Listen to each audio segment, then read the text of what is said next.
అన్నా ఇదో ఫిష్ ఇవ్వా అన్నా అది ఒకటే బతకడం కష్టం అన్నా. నేను ఒక్కనే అన్నా బతుకుతాలేను.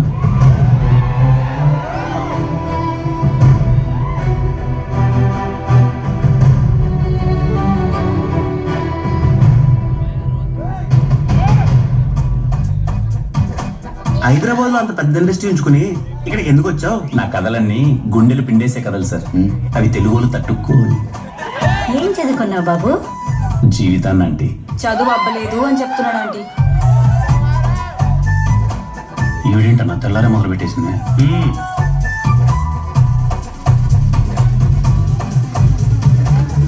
ఇది ఇప్పుడు ఖాళీగానే ఉంది, ఈజీగా వర్కౌట్ అవుతుందనే కదా. మీలో ఏదో కొంచెం మార్పు వస్తుందని. నన్ను మార్చడానికి అసలు నా గురించి నీ ఒపీనియన్ ఏంటి? స్టీవెన్ గారి దృష్టిలో మీరు ఎప్పుడు ఇది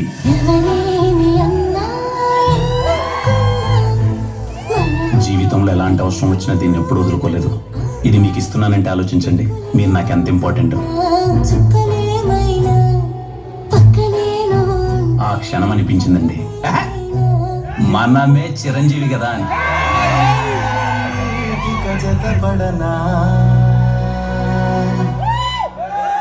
ఈ రోజు నుంచి మీరు నా దేవత, నేను మీ బానిస.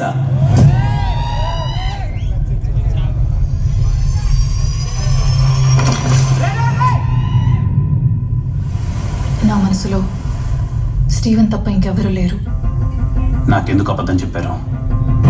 మీ బ్రాడ్ మైండ్ సెట్ ముద్దు దగ్గర అయిందా, లేక ఇంకేమైనా చేశారా? నా కళ్ళలో చూసి చెప్పండి.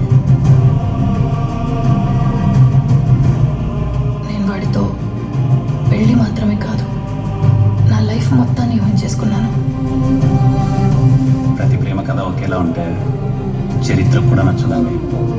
నమ్మని వాడికి ఈ కథ ఒక అబద్ధం, నమ్మగలిగితే అదే అద్భుతం.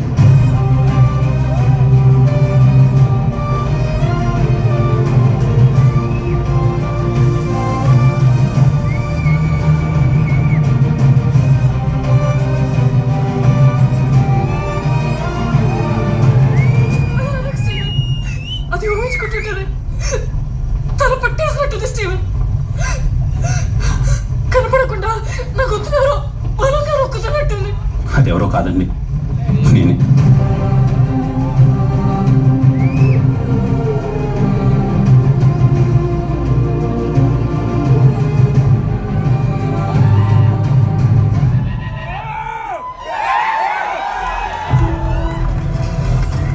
రెండు 2 కోట్లు